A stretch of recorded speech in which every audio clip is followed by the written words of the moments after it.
Now how we collect the and prepare the gland extracts. सबसे पहले हम बात करें सोर्स की। जैसे कि मैंने अभी बताया, हमें मैच्योर मेल और फीमेल चाहिए होते हैं। क्यों? क्योंकि मैच्योर मेल और फीमेल में ऑलरेडी ब्लड में रिलीज यानी कि पिट्यूटरी एक्टिवेटेड होता है और वो स्टिमुलेट कर रहा होता है ओवरी को और टेस्टिस को। इसलिए अगर हम मैच्योर लें तो बहुत ज्यादा अच्छा है। अच्छा, सो collection is made only from the fully ripe gravid fish and pituitary obtained from the immature and spent fish, वो दे do not give satisfactory results. अब देखिए, मैं यहां पर एक चीज और बताने की कोशिश करूंगा कि एक इंपॉर्टेंट बात कि हमें जो पिट्यूटरी एक्सट्रैक्ट करना चाहिए वो हमें करना चाहिए किससे? मैच्योर मेल और फीमेल से, ताकि सेटिस्फैक्टरी रिजल्ट आए। हालांकि इमेच्योर और स्पेंड फिश से भी लिए गए, मगर उतना ज्यादा सेटिस्फैक्टरी रिजल्ट उससे नहीं आया जितना कि मैच्योर से।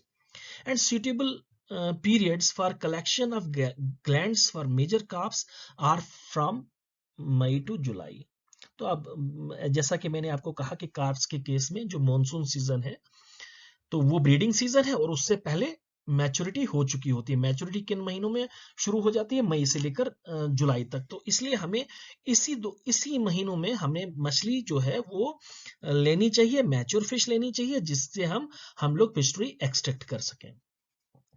अब दूसरी चीज ये है कि gland should be collected from the living. एक जिंदा मछली को मार कर ही हम लोग उससे ग्लैंड ले ले। ऐसा नहीं होना चाहिए कि भाई मछली कई दिन पुरानी मरी हुई है तो आप उससे ग्लैंड ले रहे हैं। हालांकि उसका भी इस्तेमाल किया जाता है, मगर फ्रेशली किल्ड जो है specimen that gives good results, and those very specimens which are rotten और semi rotten they do not give good results. So we should keep in mind that we should take this we should collect the pastry from the living or just killed specimen, and because the rotten or semi-rotten specimens, they do not give good results. अब कैसे remove करें हम इस gland को? हमने कैसे remove करना है? तो इसमें हमारे पास दो तरीके हैं। अगर तो कमर्शियल बेसिस पर हम लोग ये पिट्यूटरी एक्सट्रैक्ट बना रहे हैं, इसमें कभी कभार वो इंडस्ट्रीज जो इससे डील करती हैं तो वो ये वाला जो मेथड है उसे इस्तेमाल करती हैं, removal through the foramen magnum. इससे क्या होता है कि फिश का जो स्कल है वो इस हालत में रहता है कि उसे बेचा जाए। यानी कि जाहिर सी बात है कि हर वो इंडस्ट्री जो कमर्शियल बेसिस पर है वो तो हर चीज से पैसा कमाने की कोशिश करेगा। तो यहाँ पर हमारे पास दो तरीके हैं कि हम उस एक तो पूरा सिर फाड़ कर हम लोग उससे पिस्टल लें, और दूसरा हम लोग बड़े एहतियात से फोरामेन मैग्नम की साइड से हम लोग जो है पिस्टल निकालें और जो है इस स्कल को भी या हेड को भी हम लोग बेचने लायक रखें। सो फोरामेन मैग्नम, असल में फोरामेन मैग्नम क्या है? ये वो जगह है जहां से जो फिश है, जो नर्व्स हैं, जो स्पाइनल कॉर्ड है, वो फिश की स्कल में एंटर होती है। ठीक है, तो यहाँ ये वो जगह है जहां पर जो पैसेज है सेंट्रल नर्वस सिस्टम का स्कल के लिए, ठीक है ना, स्कल के लिए, जहां पर ब्रेन स्पाइनल कॉर्ड से मिलती है। तो ये फोरामेन मैग्नम वही होल है जहां से स्पाइनल कॉर्ड ब्रेन के साथ में मिलती है। तो फोरामेन मैग्नम में हम इसको एक्सपोज करते हैं और पेयर ऑफ फोर्सेप्स इंसर्ट करते हैं फोरामेन मैग्नम में डॉर्सली, और ब्रेन के नजदीक में एंटीरियर पार्ट की जगह से हम लोग केयरफुली डिटैच करते हैं जो है ग्लैंड को। तो ग्लैंड को लोकेट किया जाता है और ग्लैंड को रिमूव किया जाता है। तो यहाँ इस पिक्चर में भी आप देख सकते हैं, ये जो है ये यहाँ पर पिट्यूटरी ग्लैंड है। तो ये ब्रेन है, ये ब्रेन के फ्लोर में ये पिट्यूटरी ग्लैंड है इस जगह पर, जो मैं आपको अब ब्लू से दिखाने की कोशिश करूंगा। ये जो है ये वाला पिट्यूटरी ग्लैंड है, बिल्कुल एक व्हाइटिश डॉट जैसा, बिल्कुल छोटा सा। अब दूसरा है हेड की डिसेक्शन। हालांकि बहुत सारी ये बहुत उन मछलियों में जिनमें स्कल बहुत ही बड़ा होता है, जिनमें आरी का इस्तेमाल करना पड़ता है, ड्रिल का इस्तेमाल करना पड़ता है, तो उस केस में हम लोग क्या करते हैं, it is the dissection, removal of the gland by dissection of the head. The first was through the foramen magnum, and second method is by dissecting the head. And this technique is not used commercially, I told you, because the head gets damaged in this very process, and it is not left fit for selling. So at first what is done, head is dissected using the sharp butcher knife. तो बड़े बड़े चाकू से जो head को dissect किया जाता है और एक स्कल्प को एक्सपोज किया जाता है, चॉप किया जाता है, तो और क्लीन कट करके स्ट्रोक मारे जाते हैं, ठीक है. और fat which is surrounding the brain, that is removed with the help of the cotton. Fat को हटाया जाता है. Brain is lifted up and removed, brain को लिफ्ट करके रिमूव किया जाता है. And the gland is carefully removed after separating it from the membrane. It must not be damaged or torn. तो बड़ी एहतियात से दिमाग को, ब्रेन को ऊपर लिफ्ट करके इसमें से पिस्ट्री को निकाला जाता है. तो हमेशा ये ध्यान रखना है हमने, ये जो पिस्ट्री है यहाँ पर मैं रेड से दिखाऊंगा. तो जब हम ये ब्रेन हटा रहे हो तो किसी भी सूरत में हम पिस्ट्री को डैमेज नहीं होना चाहिए, या फटना नहीं चाहिए, या कटना नहीं चाहिए. This very method, that is the method by the foramen magnum, through the foramen magnum, it is less time consuming and economical. Here the heads are used for the human consumption later on. तो पहले वाले method में जो मछली का सिर है, और खास तौर पर बहुत सारी ऐसी जगह जहां पर मछली डेलिकेसी मानी जाती है, तो उन जगहों पर मछली का सिर जो है वो बहुत ही जो है अच्छे खासे दामों में बिक जाता है. तो जैसे कि बंगाल में इसे मछेर माथा बोलते हैं, तो इस मच्छर माथा को बड़े चाव से लोग खरीदते हैं. तो इस पहले वाले केस में हेड कम डैमेज होता है, तो इसको बेचा भी जा सकता है, जो है कमर्शियल पर्पस के लिए बाजार में बेचा जा सकता है. तो ये इसलिए पहला वाला जो मेथड है वो इकोनॉमिकल है. अब हमने पिस्ट्री एक्सट्रैक्ट किया. अब दूसरा जो इंपॉर्टेंट इसके बाद जो स्टेप है वो है प्रिजर्वेशन एंड स्टोरेज. कैसे हम इसे स्टोर करें. अब इस पिस्ट्री को हम कैसे स्टोर करें कि ये खराब ना हो, और जब हमारी मर्जी हो, जब हमें जरूरत पड़े, तो हम इसे यूटिलाइज कर सकें. Pastry gland can be used immediately in fresh condition, या तो हम इसे साथ ही फ्रेशली हम इसे इस्तेमाल कर सकें. But it can be usually preserved and stored for the future use, और हमें अक्सर ये फ्यूचर यूज के लिए जरूरत पड़ती है ताकि हमारे पास ऑलरेडी स्टॉक रहे और हम जब मछली को चाहें तब उस इंजेक्शन से हम लोग ब्रीड करवा सकें. तो ये भी जाना जाता है कि इसकी जो पोटेंसी है वो कई महीने रहती है, और अगर हम इसे सही से स्टोरेज करें तो 3 से 4 साल भी हम लोग इसे स्टोर कर सकते हैं. अब इसके स्टोर करने के 3 तरीके हैं. The first is by freezing, second is absolute alcohol method, and third is acetone method. Now, what is done in the case of freezing? The fresh gland is immediately frozen after collection and kept in a refrigerator in frozen condition. तो जब भी हम इसको निकालते हैं, जैसे कि अभी हमने पीछे एक्सट्रैक्ट किया पिस्ट्री को, इसे हम इमीडिएटली फ्रीज कर देते हैं -20 से भी ज्यादा टेम्परेचर में, तो इसे हम फ्रोजन कंडीशन में स्टोर कर लेते हैं. Now the second method is preservation in absolute alcohol method. अब ये एक इंपॉर्टेंट मेथड है. What happens in this very case, after collection of the glands immediately they are put in absolute alcohol. तो absolute alcohol में for डिफैटिंग and dehydration. अब absolute alcohol में हम इसको किस लिए डालते हैं, ताकि इसमें से फैट हम लोग हटा सकें और पानी इसका जो है वो हट जाए, ताकि ये दोनों चीजें हमारी डोजेज बनाने में ये हिंडर करती हैं. So after 24 hours, it is washed with absolute alcohol and kept again in fresh absolute alcohol in refrigerator for 2 to 3 years.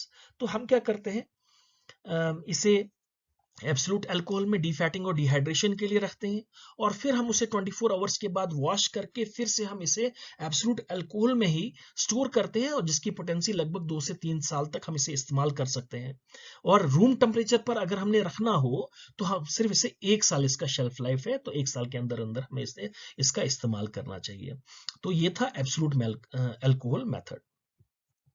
दूसरा मेथड है प्रिजर्वेशन इन एसीटोन। तो एसीटोन में प्रिजर्वेशन, तो एसीटोन मेथड भी एक बहुत ही इंपॉर्टेंट मेथड है, जिसमें हम लोग जो है पिट्यूटरी ग्लैंड को हम लोग जो है वो स्टोर कर सके। So they are kept in fresh acetone or in ice chilled acetone inside a refrigerator at -20 degree centigrade for 36 to 48 hours. अब हम इसे, इस ग्लैंड को जो अभी हमने निकाला, इसे हम फ्रेश एसीटोन में रखकर, आइस चिल्ड एसीटोन में रखकर हम इसे -20 डिग्री पर रख सकते हैं 36 से 48 आवर्स तक। फिर उसके बाद हम 2 से 3 बार इसकी चेंज भी कर सकते हैं एसीटोन। हम इसे एसीटोन चेंज कर सकते हैं, जैसे कि मान लीजिए हम लोगों ने जो है एसीटोन इसमें डाला, और फिर हमने इसे कुछ देर के लिए रखा, फिर हमने इसमें से एसीटोन जो है वो निकाला और नया एसीटोन डाला। फिर हम ये प्रक्रिया जो है वो 2-3 बार कर सकते हैं, ताकि हमारे पास डीफैटेड और जो है मॉइस्चर फ्री जो ग्लैंड है वो हम इसे स्टोर कर सकें। और this very method is largely practised in USSR and USA, and mostly in our side it is the absolute alcohol or direct freezing. We do it by those very methods. Then important step after the preservation is preparation of the gland extract. Now how this very gland extract is made, how we extract the hormones from this very gland. So what we do in this very case, the required amount of glands are taken out. So we do have a file, that is a bottle which was having the pituitary glands, and you should be knowing, जब हम इन्हें files में, छोटी छोटी bottles में हम लोग इन्हें रखते हैं, तो हम हमेशा इसे किसी ऐसी जगह पर रखें जहां पर मॉइस्चर ना आए। जैसे कि हम लोग कभी कभार इसे डेसिकेटर में भी रखते हैं, जिसमें जो है एनहाइड्रस कैल्शियम क्लोराइड जो है वो उसमें हम रखते हैं, ताकि ये मॉइस्चर फ्री रह सके। तो जब हमें ज़रूरत पड़ती है एक्सट्रैक्ट बनाने के लिए, तो हम क्या करते हैं, हम इसको निकाल कर इसे फिल्टर पेपर पर रखते हैं पार्शियल ड्राइंग के लिए। सो जब भी हमें इन फाइल्स में से, जिन्हें हमें स्टोर करके रखा था, या तो फ्रोजन रखा था, या तो एब्सोल्यूट अल्कोहल में रखा था, या तो एसीटोन में रखा था, अब जरूरत है हमें कि हम इससे एक्सट्रैक्ट बनाएं, तो we do take it and place it on the filter paper. तो सबसे पहले हम इसे निकाल कर फिल्टर पेपर पर रखते हैं, ताकि इसका एसिडोन जो है सारा एब्जॉर्ब हो जाए और ड्राई हो जाए। Next step, these very glands, इन्हें हम मोटर पैसल में लेते हैं। दे आर मैसेरेटेड, बहुत अच्छी तरह हम इन्हें पिसाई करते हैं और होमोजेनाइज करते हैं with small amount of distilled water. थोड़ा सा हम इसमें ऐड करते हैं साल्ट वाटर, जिसे हम सेलाइन बोलते हैं, 0.3% सेलाइन डालते हैं, और प्लस हम इसमें डिस्टिल्ड वाटर डालते हैं, और इसका हम लोग जो है सोल्यूशन बनाते हैं, सेलाइन सोल्यूशन बनाते हैं। तो अब वो ग्लैंड्स जिन्हें हमने 3 मेथड से प्रिजर्व किया था, उसे हम निकालते हैं, उसे हम पीसते हैं, उसे हम सेलाइन सोल्यूशन बनाते हैं, 0.3% सेलाइन सोल्यूशन बनाते हैं, और उसमें हम डिस्टिल्ड वाटर भी ऐड कर सकते हैं। तो अब क्या होता है, अब हमारे पास 2 तरीके हैं कि या तो हम उस सोल्यूशन को किसी एक जगह पर बिना छेड़े हम लोग रखें, तो उसके बाद जो रेसिड्यू है वो नीचे सेटल हो जाएगा, और सुपरनेटेंट जो है ऊपर रहेगा, और उस सुपरनेटेंट को हम लोग इंजेक्शन से ले लें, क्योंकि उस सुपरनेटेंट की ही हमें जरूरत है।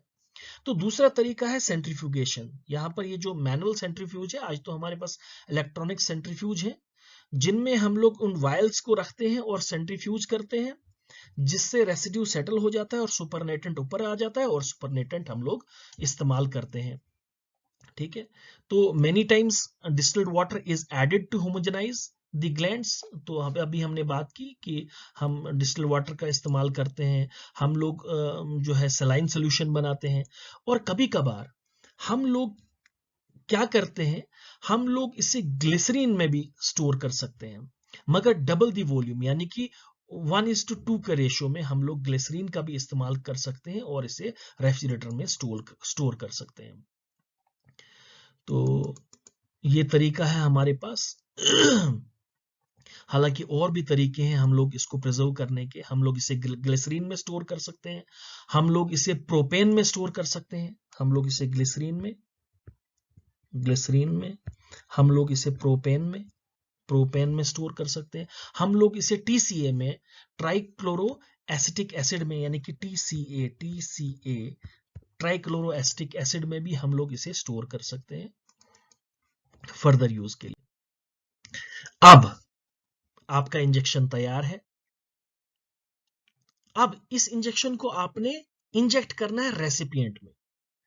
अब वो रेसिपिएंट आप कैसे चुनेंगे? जिन्हें आप ब्रूड फिशेस बोल रहे हैं, अब वो ब्रूड फिशेस हैं, तो अब इनको आपने इंजेक्शन लगाना है। तो सबसे पहले आपका काम है कि आप ब्रूड फिशेस को सिलेक्ट करें। अब देखें यहां पर देखने का तरीका क्या है कि हमारे पास हमने अब ये भी आपको याद रखना है कि आपने मेल्स और फीमेल्स को सेग्रीगेट करना है।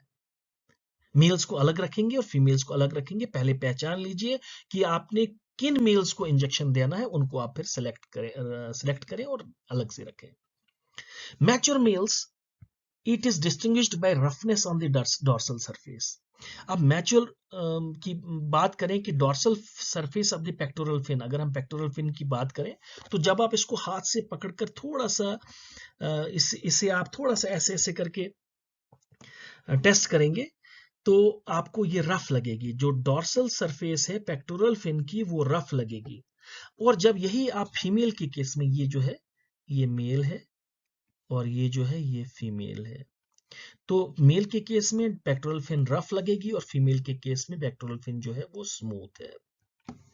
अच्छा, अब दूसरी चीज, आप आहिस्ता से ये उंगली, आप ये जो उंगली है, इससे आप अगर इस जगह पर जो है एनस की जगह पर आप थोड़ा सा प्रेस करेंगे तो व्हाइटिश फ्लूइड सा बाहर आ जाएगा। तो अगर व्हाइटिश फ्लूइड सा बाहर आ गया तो ये जो है ये मेल है। और बेली जो होती है फीमेल के केस में राउंडेड होती है, बहुत ज्यादा बल्जिंग होती है और राउंडेड होती है। और अगर हम बेली को और अगर हम इसके वेंट को अगर हम देखें तो ये हमें पिंकिश सा दिखता है। ये वाला जो वेंट है ये यहाँ पर पिंकिश सा दिखेगा। तो फीमेल के केस में जो वेंट है वो पिंकिश है, और मेल्स के केस में आप वेंट पर अगर थोड़ा सा प्रेशर, स्लाइड प्रेशर डालते हैं तो यहाँ से मिल्ट यानी कि व्हाइटिश फ्लूइड सा निकलेगा। So one set of the brooders, that is one male and one female, they are released in the breeding hopper after recording their individual body weight. तो अब ये भी आपने याद रखना है, जिन मेल्स और फीमेल्स को आप लोग सिलेक्ट कर रहे हैं उनका बॉडी वेट भी आपने लेना है, वो भी आपको पता होना चाहिए। क्योंकि जो इंजेक्शन आपने देना है वो बॉडी वेट के हिसाब से देना है कि कितनी डोज इंजेक्शन की लगेगी, तो वो बॉडी वेट के हिसाब से लगेगी।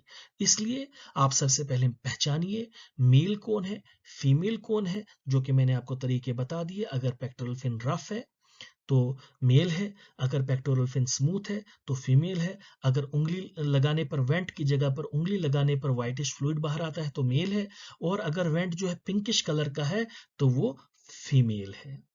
तो आपने इनको पहचान कर इनका वे करना है और इनको अलग अलग से रखना है। अब कुछ चीजों का आपको ख्याल रखना पड़ेगा। अब आप इंजेक्शन लगाने की तरफ जा रहे हैं, इंजेक्शन लगाने की बारी आई है, तो अब जो है कुछ चीजों का आपको ख्याल रखना पड़ेगा। एक तो first of all you should, इस प्रोसीजर को करने के लिए, यानी कि इंजेक्शन के प्रोसीजर को करने के लिए आप अर्ली मॉर्निंग का अगर समय चुनेंगे तो बहुत ज्यादा अच्छा है। तो बिल्कुल जिस पॉन्ड में ये मछलियां हैं और जिस पॉन्ड में इन्हें मछलियों को डालना है, तो उन्हीं जगहों पर अगर आप जाएं ताकि मछली को कम से कम स्ट्रेस हो लाने और ले जाने में, और मछली जो है वो हेल्दी कंडीशन में रहे, तो इस चीज का आपने ख्याल रखना है। So early in the morning, select the storage ponds, the male and female brood fishes to be injected that day. Check carefully that they are ready to spawn. यानी कि यही जो मैंने आपसे कहा था कि मछली बिल्कुल मैच्योर होनी चाहिए। कि अगर फीमेल के केस में आप उसकी बैली प्रेस करें तो एग्स बाहर आने चाहिए हल्के हल्के, और मेल्स के केस में व्हाइटिश फ्लूइड निकलना चाहिए। अगर ये निकलता है तो इसका मतलब मछली जो है मैच्योर है, वो इंजेक्शन लगाने के लायक है। तो bring them close to the spawning area into the hatchery, उनको हमें बिल्कुल स्पॉनिंग एरिया के सामने लाना चाहिए जहां हम उन्हें स्पॉनिंग टैंक्स में जिस स्पॉनिंग टैंक में हमने उन्हें डालना है उसी स्पॉनिंग टैंक में के सामने हम उनको इंजेक्शन लगाएंगे। और वो जो पानी है स्पॉनिंग टैंक में वो बिल्कुल फ्रेश होना चाहिए, ताजा होना चाहिए, उसमें ज्यादा टेम्परेचर फ्लक्चुएशन नहीं होनी चाहिए। और नेक्स्ट जो पॉइंट है that is prepare all necessary materials. Know what is that prepare all necessary materials? That is the hormone extract आपने लाया, क्लीन वर्किंग एरिया होना चाहिए, यानी कि जो जिस जगह पर आप लोग इंजेक्शन लगा रहे हैं वो जगह साफ होनी चाहिए। एक स्पॉन्जी क्लॉथ, एक कॉटन क्लॉथ आपके साथ में होना चाहिए जिस पर आप मछली को रखें, नरम हो, मछली को कोई इंजरी नहीं होनी चाहिए, क्योंकि ब्रूड फिश बड़ी डेलिकेट होती है, ये स्ट्रेस में आकर मर भी सकती है, तो आपका नुकसान हो जाएगा। तो वर्किंग एरिया क्लीन होनी चाहिए। इसके बाद आप इसको रिकवरी टैंक में डालेंगे तो वो भी बहुत अच्छा होना चाहिए। और ये सब चीजें आपने अगर तैयार रखी हैं तो मछली को आप इंजेक्शन लगा सकते हैं। अब एक चीज और है, कभी कभार हम मछली जो होती है बहुत बड़ी होती है, मछली बहुत बड़ी होती है और हाथ में नहीं टिकती है, वो जंप्स मारती है, वो एग्रेसिव होती है, तो इस केस में हम एनेस्थीसिया भी दे सकते हैं। तो हम मछली को एनेस्थेसाइज कर सकते हैं, एनेस्थीसिया दे सकते हैं। तो हम इसे मैं अभी बात कर रहा था कि एनेस्थीसिया भी दे सकते हैं। तो हम एनेस्थीसिया कैसे देते हैं? हम जिस फिश मछली को हमने इंजेक्ट करना है, हम उस मछली को लगभग एक 50 लीटर से लेकर 100 लीटर वाले टब में हम लोग रख सकते हैं, और जिसमें हम लोग क्या डालेंगे, एनेस्थीसिया डालेंगे, जैसे कि MS-222, MS-222, हम लोग क्विनल्डीन, QUINALDINE, क्विनल्डीन, हम लोग 2-फिनॉक्सी इथेनॉल, हम लोग बेंजोकेन, हम इन जैसे एनेस्थीसिया का हम लोग इस्तेमाल कर सकते हैं। और उस मछली को हम लोग 50 से 100 लीटर पानी में हम लोग ये मिक्स करके हम फिश को एनेस्थीसिया दे सकते हैं। तो अगर इसमें एक चीज और आती है कि मान लीजिए मछलियां अगर डिफरेंट साइजेस की हैं तो हम उन्हें साइजेस के हिसाब से एनेस्थीसिया दें, यानी कि क्योंकि बड़ी मछली को ज्यादा टाइम में रखना होगा उस पानी में ताकि वो एनेस्थेसाइज हो जाए, और छोटी मछली जल्दी एनेस्थीसिया जो है वो ले लेती है। तो इस हिसाब से हमें सेग्रीगेट करना पड़ेगा उनको साइज के बेसिस पर। और at all times watch sedated fish. तो अब यह है कि जब इंजेक्शन आप लगा रहे हो या उस पर नजर रख रहे हो तो आपको उस पर बहुत अच्छी सी नजर रखनी है, और उन्हें वेल एरेटेड वाटर में रखना है। अब इंजेक्शन आपने लगा लिया तो मगर अभी होश में नहीं आए हुए, तो आपने उसको पूरी नजर रखनी है कि वो जब तक होश में आए, और उसको आपने एकदम ट्रांसफर करना है उस पानी में जो हाईली जो एरेटेड वाटर हो, यानी कि जिसमें एरेशन अच्छी हो, तो उनमें हम लोग इसे डालेंगे। अब नेक्स्ट जो इंपॉर्टेंट पॉइंट है वो है कि डोजेज क्या होगी पिस्ट्री एक्सट्रैक्ट की। What should be the doses of the pituitary extract? So assessment of the proper doses is most important for the successful spawning. तो सक्सेसफुल स्पॉनिंग के लिए सबसे इंपॉर्टेंट जो है वो डोजेज है फिश की। So in practice the female receives 2 injection. अब देखें, याद रखना, तो ज्यादातर फीमेल्स के केस में हम लोग अगर फीमेल लेते हैं तो उसको हम 2 इंजेक्शन लगाते हैं, और मेल्स को हम लोग 1 इंजेक्शन लगाते हैं। ये जनरल एक रूल है। तो फर्स्ट डोज को हम लोग याद रखना, ये चीज, फर्स्ट डोज को हम प्रोवोकेटिव डोज बोलते हैं या प्रिलिमिनरी डोजेज बोलते हैं। फर्स्ट डोज जिसे हम प्रोवोकेटिव डोज बोलते हैं या प्रिलिमिनरी डोजेज बोलते हैं, और सेकेंड डोज को हम लोग बोलते हैं रिजॉल्विंग डोज या इफेक्टिव डोजेज। या तो रिजॉल्विंग डोजेज बोलते हैं या फिर इफेक्टिव डोजेज बोलते हैं। और इन 2 इंजेक्शंस के बीच में लगभग कम से कम 5 से लेकर 6 घंटे का वक्फा होना चाहिए। यानी कि फीमेल को हम 2 इंजेक्शन लगाते हैं, उन 2 इंजेक्शंस के बीच में लगभग 5 से लेकर 6 घंटे का वक्फा होना चाहिए। अब देखें यहाँ पर जो ये टेबल बताया जा रहा है वो बड़ा ही इंपॉर्टेंट टेबल है, और सबसे इंपॉर्टेंट जो ज्यादातर एग्जाम्स में पूछा जाता है वो इन मेजर कार्ब्स के बारे में पूछा जाता है। कि मेजर कार्ब्स के केस में जो फीमेल को है वो 2 to 3 मिलीग्राम पर केजी बॉडी वेट के हिसाब से इंजेक्शन दिया जाता है, और मेल को उस टाइम में पहला इंजेक्शन नहीं दिया जाता है, यानी कि उसको एक ही इंजेक्शन दिया जाता है, वो दूसरा इंजेक्शन दिया जाता है, यानी कि पहला वही उसके लिए पहला है, वही दूसरा है। और फीमेल के केस में लगभग 5 से 6 घंटे के बाद दूसरा जो इंजेक्शन लगाया जाता है, जिसे हम रिजॉल्विंग डोज या फिर इफेक्टिव डोज बोलते हैं, वो लगभग 5 से 8 मिलीग्राम पर केजी बॉडी वेट के हिसाब से दिया जाता है। तो जब इस फीमेल को 5 से दूसरा डोज दिया जाता है, तब इस मेल को उसी टाइम में ये पहला डोज दिया जाता है, जो 2 to 3 मिलीग्राम पर केजी बॉडी वेट के हिसाब से दिया जाता है। तो फीमेल के 2 डोजेस और मेल के एक डोज, मेल का एक डोज। तो कार्ब के केस में 2 to 3 मिलीग्राम पर केजी बॉडी वेट पहला इंजेक्शन फीमेल को, और दूसरा इंजेक्शन 5 to 8 मिलीग्राम पर केजी बॉडी वेट। और जबकि मेल के केस में जब फीमेल को पहला इंजेक्शन दूसरा इंजेक्शन दे रहे होते हैं, तब मेल को पहला ही इंजेक्शन दिया जाता है 2 to 3 मिलीग्राम पर केजी बॉडी वेट के हिसाब से। अब जो हम दूसरी कार्ब्स के बारे में पढ़े, एक्सोटिक कार्ब्स के बारे में, तो पहली डोज एक्सोटिक कार्ब्स के केस में, एक्सोटिक कार्ब्स कौन सी हैं, जैसे कि ग्रास कार्प आ गई, कॉमन कार्प आ गई, सिल्वर कार्प आ गई, ये एक्सोटिक कार्ब्स हैं। अब जो हमारी मेजर कार्ब्स हैं वो क्या है? कतला, कतला, रोहू और मृगल, ये आती हैं हमारे पास मेजर कार्ब्स। और जो एक्सोटिक कार्ब्स हैं वो कॉमन कार्प आ गई, सिल्वर कार्प आ गई, ग्रास कार्प आ गई, ठीक है। तो एक्सोटिक कार्ब्स के केस में पहला इंजेक्शन 4 से 6 मिलीग्राम पर केजी बॉडी वेट, यानी कि उनसे ज्यादा, मेजर कार्ब से ज्यादा। अब देखिए यहां पर दो चीजें आपने दिमाग में रखनी है। यहां कार्ब का ग्लैंड कार्ब को इंजेक्ट किया जा रहा है, कार्ब का ग्लैंड कार्ब को इंजेक्ट किया जा रहा है। तो यहां पर दूसरे केस में कार्ब का इंजेक्शन एक्सोटिक कार्ब को दिया जा रहा है। कार्ब का पिस्ट्री हम लोग एक्सोटिक कार्ब को दे रहे हैं, तो डोजेज इंक्रीज हो रही है। 4 to 6 मिलीग्राम पर केजी बॉडी वेट पहला इंजेक्शन फीमेल को, और दूसरा 10 to 16, ऑलमोस्ट डबल, जो पहले वाले केस से ऑलमोस्ट डबल। और जब फीमेल को सेकेंड डोज 10 to 16 मिलीग्राम पर केजी बॉडी वेट के हिसाब से दिया जा रहा है, तब मेल्स को पहला इंजेक्शन 4 to 6 मिलीग्राम पर केजी बॉडी वेट के हिसाब से दिया जा रहा है। और अगर आप देखें थर्ड केस में कैटफिश का पिस्ट्री एक्सट्रैक्ट मेजर कार्ब्स को दिया जा रहा है। तो यहां केस में देखें कि यहां पर टोटल सिनेरियो डिफरेंट है, यहां बहुत ज्यादा डोजेज इस्तेमाल हो रही है। तो 20 मिलीग्राम पर केजी बॉडी वेट दिया जा रहा है फीमेल को पहला इंजेक्शन, और 40 मिलीग्राम पर केजी बॉडी वेट दिया जा रहा है सेकंड इंजेक्शन। और जब फीमेल को सेकंड इंजेक्शन दिया जा रहा होता है, तब मेल को पहला इंजेक्शन 20 मिलीग्राम पर केजी बॉडी वेट के हिसाब से दिया जा रहा है।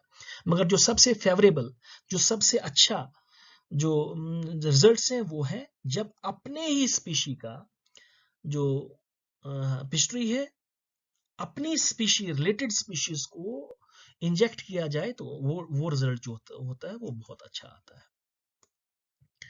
अब मैं अभी बात कर रहा था आपसे इंजेक्शंस के बारे में, ये इसी के बेसिस पर हम लोग टाइप्स ऑफ इंजेक्शंस जो है बता रहे हैं। तो होमोप्लास्टिक इंजेक्शन क्या है? जब injecting pituitary from one fish to another fish of closely related donor fish, यानी कि मान लीजिए अगर हम इसी एक कार्प से पिस्ट्री निकालकर दूसरी कार्प को ही डाल रहे हैं, नजदीकी रिलेटेड स्पीशीज को लगा रहे हैं, तो ये होमोप्लास्टी है। क्या है? होमोप्लास्टी, यानी कि अपनी ही स्पीशीज का डोनार है और रिलेटेड स्पीशीज ही रेसिपिएंट है। मगर हेट्रोप्लास्टिक इंजेक्शन में हम लोग क्या करते हैं, मान लीजिए कार्प का पिस्ट्री का एक्सट्रैक्ट हम लोग कैटफिश को दे रहे हैं, या वाइसी वर्सा, या कैटफिश का हम लोग कार्प को दे रहे हैं, यानी कि डिस्टेंटली रिलेटेड स्पीशीज है। तो इस वाली मेथड को हम लोग हेट्रोप्लास्टिक इंजेक्शन बोलते हैं। हेटेरोप्लास्टिक इंजेक्शन बोलते हैं। Hetero means different, homo means same, homoplastic to same species, heteroplastic to different species.